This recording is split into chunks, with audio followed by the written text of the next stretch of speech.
जय माता दी। इस समय शारदीय नवरात्रि का पावन पर्व चल रहा है।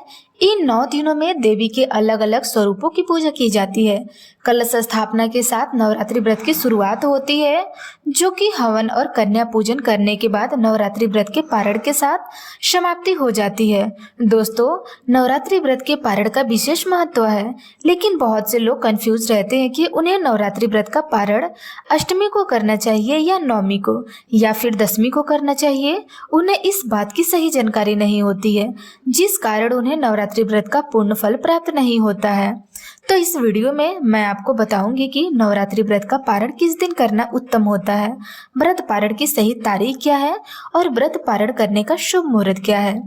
व्रत पारण की सही विधि क्या है, व्रत का पारण आपको क्या खाकर करना चाहिए, व्रत खोलते समय आपको कौन कौन सी चीज है जो गलती से भी नहीं खानी चाहिए, इसकी भी जानकारी होनी जरूरी है।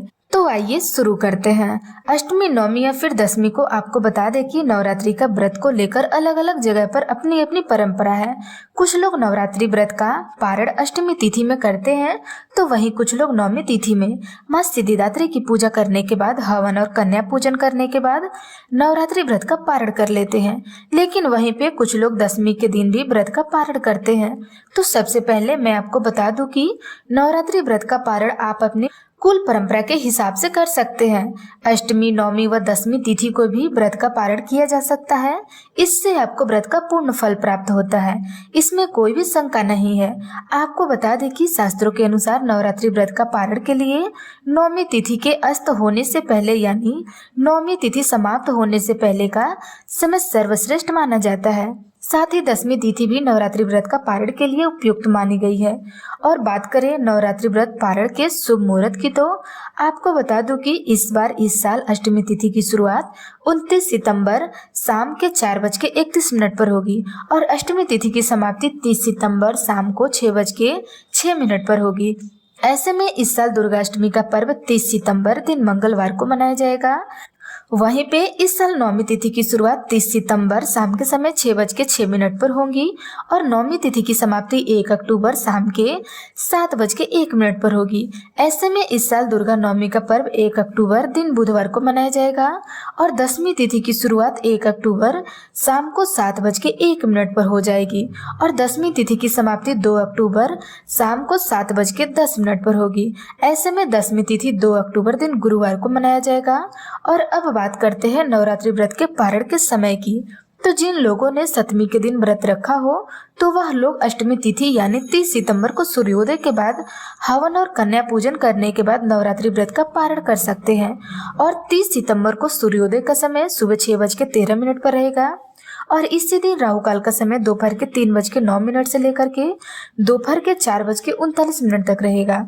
दोस्तों, राहु काल का शुभ समय होता है। इस दौरान कोई भी शुभ कार्य, पूजा, उपाय या नवरात्रि व्रत का पारण नहीं करना चाहिए। और जिन लोगों ने अष्टमी के दिन व्रत रखा हो, तो वह लोग नवमी तिथि यानी 1 अक्टूबर को सूर्योदय के बाद हवन और कन्या पूजन करने के बाद नवरात्रि व्रत का पारण कर सकते हैं। और 1 अक्टूबर को सूर्योदय का समय सुबह 6:14 पर होगा और इसी दिन राहु काल का समय दोपहर के 12:10 से लेकर दोपहर के 1:40 तक रहेगा। लेकिन जिन लोगों ने पूरे 9 दिनों का व्रत रखा है, तो वो लोग दशमी तिथि को सूर्योदय के बाद नवरात्रि व्रत का पारण कर सकते हैं। और बात करें व्रत पारण के समय की, तो आप 2 अक्टूबर को सुबह 6:15 से लेकर के सुबह 7:43 के बीच में नवरात्रि व्रत का पारण कर सकते हैं।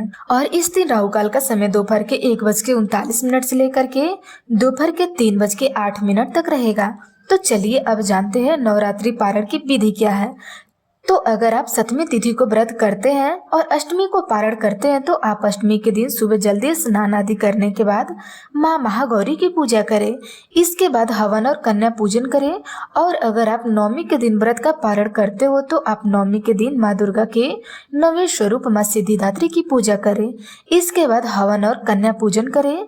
या फिर दशमी तिथि में पारण करेंगे, तो आप दशमी को सुबह स्नान करके मां दुर्गा की पूजा करें। इसके बाद माता रानी का प्रसाद खाकर अपने व्रत का पारण करें। पारण के लिए सात्विक भोजन जैसे मिठाई, ड्राई फ्रूट्स, हलवा, खीर, पूड़ी, सब्जी, साबूदाना, फलाहार जैसे हल्के और सात्विक भोजन का सेवन करें। सबसे पहले मीठे से शुरुआत करनी चाहिए। व्रत खोलने के लिए सबसे पहले मीठे जैसे मिठाई, हलवा या खीर खाएं। ध्यान रखें, सीधे नमक की चीज ना खाएं। पारण करते समय सीधे नमक खाने से बचें और व्रत पारण से पहले जरूरतमंदों को दान करें। हो सके तो ब्राह्मणों को भोजन कराएं और दान दक्षिणा करें। एक बात बता दूं कि व्रत खोलते समय भारी मसालेदार या तामसिक भोजन ना खाएं, जैसे प्याज, लहसुन से बचें। भोजन में मांसाहारी का सेवन ना करें। दोस्तों, एक बात बता दूं कि व्रत का पारण हो जाने के बाद आप कुछ भी खा पी सकते हैं, लेकिन इस बात का ध्यान रखना चाहिए कि व्रत पारण के दिन बिना प्याज लहसुन के बना भोजन ही करना चाहिए। आप पारण वाले दिन सिर्फ सात्विक भोजन ही ग्रहण करें। कहा जाता है कि व्रत के पारण के बिना आपके व्रत का पूर्ण फल प्राप्त नहीं होता है, इसलिए पारण का विशेष महत्व होता है। आप पारण के अगले दिन से प्याज लहसुन से बने खाने का इस्तेमाल कर सकते हैं। दशमी के दिन दुर्गा विसर्जन और कलश विसर्जन भी करना जरूरी होता है।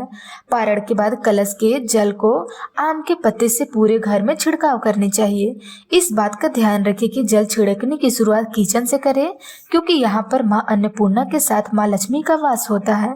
इसके बाद घर के हर कोने में छिड़क दें, बस बाथरूम शौचालय में ना छिड़के। इसके बाद बचे हुए जल को तुलसी या फिर किसी पेड़ में डाल दें और फिर मिट्टी के कलश को नदी या स्वच्छ जल में प्रवाहित कर ले।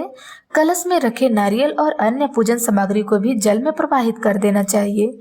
कलश में रखा सिक्का घर की तिजोरी में रखें। कलश हटाते समय उसके अक्षत को लाल कपड़े में बांधकर मुख्य द्वार पर टांगने से नकारात्मक ऊर्जा दूर हो जाती है। कलश और अखंड ज्योति में बंधे कलावा को धीमे से खोलकर अपने हाथों में बांध ले। इससे आपको अच्छी सेहत का आशीर्वाद भी मिलता है। तो प्रेम से बोलिए, नौ दुर्गे माता की जय।